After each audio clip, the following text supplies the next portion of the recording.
આજના વિડીયોમાં એવા ઉપયોગી આઈડિયા શેર કર્યા છે કે તમારા ઘણા બધા કામ સરળ થશે, તમારી ઘણી બધી નાની મોટી પ્રોબ્લેમ દૂર થઈ જશે. તો ચાલો વિડીયોને સ્ટાર્ટ કરીએ. તો જો હમણાં શિયાળો છે ને, તો આ રીતના શરબતના બોટલ આપણી પાસે ઉનાળામાં વાપર્યા હોય તો થોડા ઘણા બચેલા હોય જ. અને આમાંથી ઘણા શરબત એવા હોય ને કે આપણે ફ્રીજમાં પણ ના રાખી શકાય, આપણે બહાર કબાટમાં જ ક્યાંક રાખવું પડે. અને તેનાથી શું થાય કે એમાં કીડીઓ આવી જાય અને સરસ આપણે ના રહે, એમ ફ્રેશ ના રહે. તો તેના માટે આપણે શું કરવાનું, આ રીતનું આપણી પાસે વિનેગર હોય છે ને, વિનેગરનું બોટલ આપણે ચાઇનીઝ આઇટમમાં નાખતા હોય તો ઘરમાં આપણે રાખીએ જ છીએ, તે આપણે લઈ લેવાનું. અને એક રૂનો નાનો કટકો આ રીતે લઈ લેવાનું. તમે કાપડનો કોટનનો કપડો પણ લઈ શકો, જો નાનો કટકો કટ કરી લેવાનો. તેને છે ને જરાક વિનેગરમાં આ રીતે ભીનું કરી લેવાનું. અને ત્યાર પછી આ રીતે બોટલ ઉપર આપણે ફેરવી દેવાનું પોતાની જેમ. આ રીતે ઢાંકણ પાસે આપણે સરસ ફેરવવાનું, એટલે તેમાં કોઈ પણ જાતની માખી વગેરે કે કીડી કોઈ પણ નહીં આવે. તમારે એકદમ સરસ રહેશે બોટલ. અને મીઠી કોઈ પણ વસ્તુમાં આ રીતે આપણે કરી શકાય. ખાંડનો કોઈ ડબ્બો હોય તેમાં પણ ટ્રાય કરી શકાય. ખૂબ જ સરસ આઈડિયા છે, એકવાર જરૂરથી ટ્રાય કરીને જોજો. ત્યાર પછી જો આ રીતે આપણે સાવરણી ગમે એવી પણ લાવતા હોય ને, એ મારી પાસે પ્લાસ્ટિકની છે, પણ તમે કોઈ પણ સાવરણીમાં આપણે આ રીતે તૂટી જાય ને, થોડી ઘણી ઢીલી થઈ જાય તો આ રીતે કપડાની દોરી કે કંઈ પણ બાંધી દઈએ, પણ થોડાક દિવસમાં છે ને ખુલી જાય ને આ રીતે સડી જાય. તો તેના માટે છે ને હું તમને એક સરસ આઈડિયા બતાવું છું. આપણે છે ને શું કરવાનું, સાવરણીને વધારે તમારે લાંબો સમય સુધી ટકાવી રાખવી હોય ને, તો આ રીતે પ્લાસ્ટિકની કોઈ પણ કોથળી હોય ને, આપણે શાકભાજીમાં આવે છે તે આપણે લઈ લેવાની. અને તેના નાકા આ રીતે કટ કરી લેવાના. કોઈ પણ કલરની તમે લઈ શકો, સફેદ લેવી હોય તો સફેદ, અહીંયા મેં બ્લેક લીધી છે. અને તેને છે ને આ રીતે સરસ વીંટાળી દેવાની. જો આ રીતે તેનો આપણે હોય છે ને જ્યાં પીછા એના એ બાજુ વીંટાળી અને આ રીતે એક મીણબત્તી બાળી લેવાય. તો આ રીતે પ્લાસ્ટિકની કોથળી નરમ હોય ને એટલે મીણબત્તીથી સરસ ચોંટી જશે. જો આ રીતે આપણે જરાક મીણબત્તી લગાવવાની અને એક છરી કે ચમચી પાસે રાખવાની, એટલે તેનાથી આપણે પ્રેસ કરતા જવાનું, કેમ કે હાથથી ન કરાય એટલે બળી જાય ને એટલા માટે.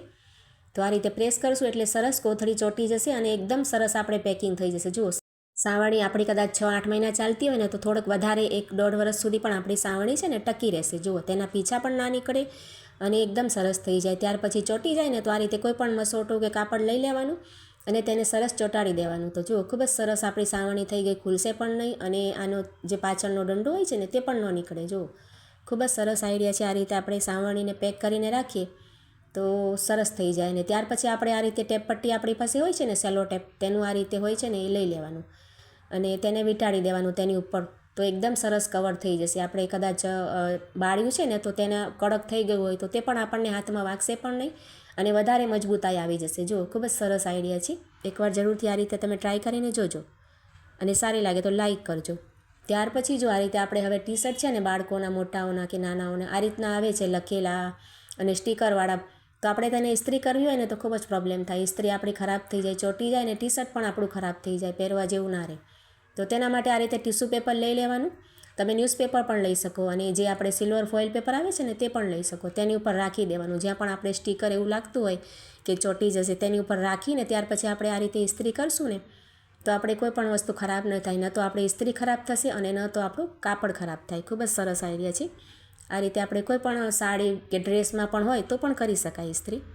ત્યાર પછી જો આ રીતે આપણે છે ને નાળા દોરી નાખતા હોય ને, ક્યારેય પાયજામામાં કે પછી આપણે સલવારમાં કે કોઈમાં પણ, તો આપણી પાસે ક્યારેક કોઈ પણ સેફ્ટી પિન ન મળતી હોય કે પછી આપણે જે નાખતા હોઈએ તે પિન ન મળતી હોય ને, તો આ રીતના પેન આપણી પાસે ખાલી હોય ને તેનાથી પણ નાખી શકાય. ખૂબ જ સરસ આઈડિયા છે. જો આ રીતે આપણે છે ને તેની અણી હોય છે ને ઉપરની રિફિલની, તેમાં આપણે છે ને જે આપણે નાળા દોરી હોય ને તેમાં પરોવી દેવાની અને ઢાંકણ ઢાંકી દેવાનું. જો સરસ રીતે કડક કઠણ રીતે ઢાંકવાનું, ખુલે નહીં ને એ રીતે. અને ત્યાર પછી તમે એમાં નાળા નાખશો ને, નાળા દોરી કે રબડ પણ નાખી શકાય આ રીતે બાળકોની ચડ્ડીમાં કે તમે નાખતા હોય એ રીતે. તો તમારે નીકળશે નહીં. જો હું તમને નાખીને બતાવું છું. તો ક્યારેક આપણે ક્યાંક બહાર જવું હોય કે કોઈ પણ કામ હોય અને આ રીતે વસ્તુ કોઈ ના મળતી હોય, સેફ્ટી પિન વગેરે કે આપણે માથાની પિન કે કોઈ પણ વસ્તુ, તો આ રીતે ટ્રાય કરી શકાય. જો બોલપેન તો આપણી પાસે ઘરમાં બાળકો લખતા હોય ને તો ખાલી હોય જ છે, તો ખાલી બોલપેનનો સરસ આ ઉપયોગ કરી શકાય. જો અહીંયા હું તમને કાઢીને પણ બતાવું છું. જો સરસ રીતે નખાઈ જાય અને આપણે બંધ કર્યું હોય ને સરસ ઢાંકણ, એટલે દોરી વચ્ચે નીકળશે પણ નહીં તમારે. જુઓ, કેમ કે તેમાં પરોવેલી હોય ને ધારમાં, તો નીકળે ને. અને પછી ઢાંકણ બંધ કરેલું હોય તો જો આમાં નાળા દોરી પરોવી શકાય. ખૂબ જ સરસ આઈડિયા છે. ત્યાર પછી જો આ રીતે આપણે જબલા કોથળી ક્યારેક ખૂબ જ કિચનમાં ભેગી થઈ જતી હોય અને આપણને ક્યાં રાખવી ને કંઈ સમજ જ ના પડે, તો તેના માટે શું કરાય, સરસ તેને ઓર્ગેનાઇઝ કરવા માટે આપણે છે ને તેને આ રીતે ફોલ્ડ કરી લેવાની, સીધી આપણે વાળી લેવાની, કરચલી ના રહે ને એ રીતે. અને ત્યાર પછી આ રીતે પુઠ્ઠાનું બટકું તો હોય જ છે ને આપણી પાસે. જો અહીંયામાં રોલનો લીધું છે કટકો, તે આપણે લઈ લેવાનું. તમારે રોલ ના હોય તો તમે પુઠ્ઠાને પણ આ રીતે વીંટાળી લો એટલે એવું બની જાય. અને ત્યાર પછી આ રીતે કોથળીને વીંટાળતા જવાનું. જો તમને વિડીયોમાં બતાવું છું એ રીતે આપણે તમારે જેટલી પણ કોથળી હોય ને નાકાને ઉપર રાખવાના અને બીજી કોથળી આવે એટલે એમાં નાકો પરોવી દેવાનું. જો આ રીતે.